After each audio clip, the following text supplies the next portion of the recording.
লাগে, কিন্তু বাংলাদেশের বাইরে, কিন্তু আমি পাচ্ছি না।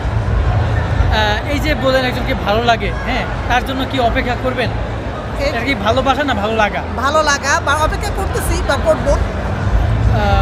এই যাবৎ কতগুলো প্রপোজ পেয়েছেন আপনি? আমি অনেক আমি স্কুল জীবন থেকে নিয়ে কলেজ জীবন থেকে নিয়ে এখন আমি যে আসলে মিডিয়া ইন্ডাস্ট্রিতে আছি, এখন আমি ভাবতাম না যে এত মানে পছন্দ করবো, বাট অনেকেই পছন্দ করছে। অনেকে তো আপনার যারা দর্শকগুলো রয়েছে, আপনাকে যারা পছন্দ করে ভালোবাসে, তাদের উদ্দেশ্যে কি বলবেন? তাদের ওষুধে বলতে চাই, আমি চাবো আমাকে যারা কাজের মাধ্যমে আমাকে পছন্দ করে সবাই আমার জন্য দোয়া করবেন, আমি যাতে ভালো ভালো কাজ করতে পারি সেই আশাবাদী। সামনে কাজ করতেছি প্রচুর, আরও কাজ করব, এটাই আকাঙ্ক্ষা থাকে। আর আমার কাজের মাধ্যমে যাতে আমি যাতে বাফেট অ্যাওয়ার্ড পেতে পারি সেই আশা আছি, দোয়া করে। আচ্ছা, একটা বিষয় একটু জানতে চাই, শেষ প্রশ্ন, কেমন ছেলে আপনি পছন্দ করেন? মানে একটা ছেলের মধ্যে কী গুণাগুণ থাকলে আপনি তাকে ভালোবাসবেন, পছন্দ করবেন, বা বুঝবেন না ও আমাকে ভালোবাসে? না, একটা ছেলে ভালো লাগে আমি বুঝতে পারছি, সে আমাকে পছন্দ করে, কিন্তু সামনে আসতেছে না। আমি বুঝে গেছি সে আমাকে খুবই পছন্দ করে, মাথাতে পাও পছন্দ করে, কিন্তু সে আমাকে সামনে আগাচ্ছে না। মানে কি গুণাগুণ থাকতে হবে একটা ছেলের মধ্যে? একটা ছেলে তো আর স্মার্টনেস, শিক্ষিত, মার্জিত, তার ব্যবহার, ম্যানার সব কিছু নিয়ে আসলে মানে থাকতে হবে, সেটা আমাকে বুঝতে হবে, সম্মান করতে হবে, এটাই। টাকা পয়সাটা কতটুকু থাকাটা জরুরি বলে মনে করেন আপনি একটা ছেলে? টাকা তো অবশ্যই থাকতে হবে, টাকা ছাড়া তো দুনিয়া চলে না, টাকা ছাড়া তো কেউ দাম দেয় না, তাই না? টাকা তো অবশ্যই থাকতে হবে, টাকা তো কিছু লাগবে না। এখনকার মেয়েরা টাকার প্রতিটা বেশি একটু ফোকাস দেয়। যদি টাকাটা বেশি থাকে, দেখা যায় বয়স্ক হলেই কোনো প্রবলেম হয় না, যেটা আমরা বলি সুগার ড্যাডি। তো এই সুগার ড্যাডিটাকেও পছন্দ করে টাকা হলে। না, এই বিষয়টা আপনার কেমন লাগে? আমার সুগার ডিডিও এসেছিল দেয় না। আমি টাকার পিছনে দৌড়াচ্ছি না, আমি দৌড়াচ্ছি কাজের পিছনে। মানে সুগার ড্যাডিরা আপনাকে প্রপোজ করেছিল? হ্যাঁ, প্রপোজ করেছিল। আর যদি জানতে চাই যে আপনি আপনার থেকে কম এজার পছন্দ করেন না বেশি?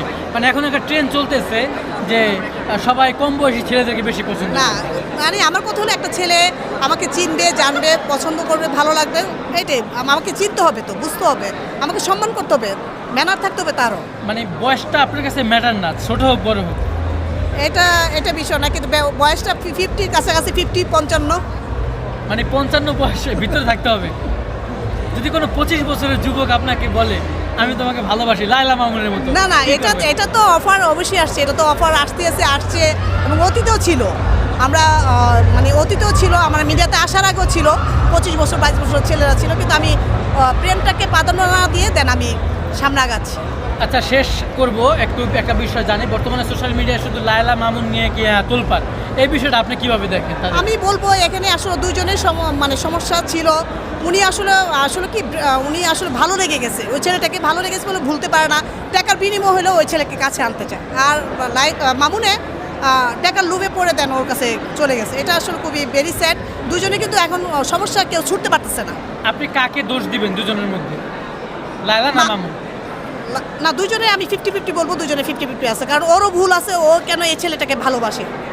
কারণ এই জেনারেশন ছেলেরা ভালোবাসতে পারে না, ওরা আসলে মানে যৌবনের ইয়ার জন্য আসে। ভালোবাসাটা কিন্তু হচ্ছে একটা ভিন্ন বিষয়। এখানে আমরা দেখি টর্চার, গায়ে হাত তোলা, এই বিষয়টাও কিন্তু আমরা এখানে লক্ষ্য করি, এটা ঠিক কিনা? হ্যাঁ, টর্চারিং ওটা আসলে বেশি অতিরিক্ত ভালোবাসলে মানে গায়ে হাত তোলা, এটা তোলাটা উচিত না আমি মনে করি। যাকে ভালোবাসবে ফুলের মতো রাখতে হবে, সম্মান দিয়ে রাখতে হবে, এবং তাকে ফুলের মতো তাকে মানে আদরে বুকের মধ্যে রাখতে হবে। তাদের দুজনের উদ্দেশ্যে কি কিছু বলার আছে শেষ প্রশ্ন? লায়লা মামুনকে বলবো, আসলে লায়লা আপুকে বলবো, দেন আপনি প্লিজ এই ছেলেটাকে ভুলে যান, আপনি ভালো হবে। আপনি স্ট্যাটাস আর ওর স্ট্যাটাস একসাথে যায় না, আমি মনে করি ওকে ছেড়ে দেওয়াটাই ভালো, এটা মন থেকে। কিন্তু আপনার কষ্ট হচ্ছে আমি জানি, আমরা জানি সবাই, আপনার খুবই কষ্ট হচ্ছে, কিন্তু ভালোবাসার মানুষ, আমি মনে করি ও ভালোবাসতে পারে না, ও ভালোবাসতে পারলে আজকে মানে এরকম সিনকেট হতো না। আপু, আপনার অসংখ্য ধন্যবাদ আমাদের সময় দেওয়ার জন্য। আপনাকেও ধন্যবাদ।